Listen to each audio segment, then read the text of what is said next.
തിരുവോണ ദിനത്തിൽ തിരുവനന്തപുരം തൈക്കാട് അമ്മത്തൊട്ടിലേക്ക് പുതിയൊരു അതിഥി എത്തിയിരിക്കുകയാണ്. 4 ദിവസം പ്രായമായ കുഞ്ഞിനെയാണ് ഇന്ന് കിട്ടിയത്. കുഞ്ഞിന് തുമ്പ എന്നാണ് പേരിട്ടിരിക്കുന്നത് എന്ന കാര്യം ഞാൻ നേരത്തെ പ്രേക്ഷകരോട് പറഞ്ഞിരുന്നു. ഉച്ചയ്ക്ക് 12 മണിക്കാണ് നമ്മുടെ തിരുവനന്തപുരം തൈക്കാടുള്ള ശിശുക്ഷേമ സമിതി ഓഫീസിനുള്ളിലാണ് ഈ അമ്മത്തൊട്ടിലുള്ളത്. സ്വാഭാവികമായും അമ്മത്തൊട്ടിലേക്ക് കുഞ്ഞിനെ അവിടെ വെക്കുന്ന സമയത്ത് തന്നെ സൈറൻ ലഭിക്കും, സൈറൻ മുഴങ്ങും. അങ്ങനെ പെൺകുഞ്ഞാണ്.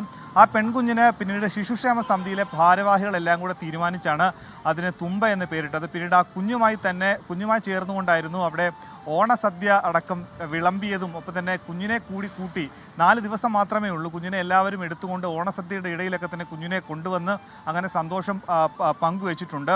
കഴിഞ്ഞ ഒരു വർഷത്തിനിടയിൽ 10 കുട്ടികളെയാണ് ഈ രീതിയിൽ ജില്ലാ ശിശുക്ഷേമ സമിതിയുടെ ഓഫീസിനുള്ളിലെ അമ്മത്തൊട്ടിൽ ലഭിച്ചത്. കഴിഞ്ഞ ഓഗസ്റ്റ് 16-ാം തീയതി, അതായത് സ്വാതന്ത്ര്യ ദിനത്തിന് ശേഷം ഉള്ള അടുത്ത ദിവസമായ 16-ാം തീയതി ഒരു കുഞ്ഞിനെ അവിടെ ലഭിച്ചിരുന്നു. അന്ന് 10 ദിവസം പ്രായമുള്ള പെൺകുഞ്ഞായിരുന്നു. അതിന് സ്വതന്ത്ര എന്ന് പേരിട്ടു. സ്വാതന്ത്ര്യദിനവുമായി ബന്ധപ്പെട്ട സ്വതന്ത്ര എന്ന് പേരിട്ടു. അങ്ങനെ ഈ കുഞ്ഞുങ്ങളെ ഈ ദിവസവുമായി ബന്ധപ്പെട്ട കാര്യങ്ങൾ കൊണ്ടാണ് ഇങ്ങനെ പേരിടുന്നത്. കഴിഞ്ഞ ദിവസവും ആ രീതിയിൽ അങ്ങനെ കുഞ്ഞിനെ കിട്ടിയത് കൊണ്ടാണ് ഈ രീതിയിൽ പേരിട്ടത്. എന്താണെങ്കിൽ ഇതിന് തുമ്പ എന്ന് പേരിട്ടിരിക്കുകയാണ്. ആ കുഞ്ഞിന് എല്ലാ ഐശ്വര്യവും നമുക്ക് നേരാം.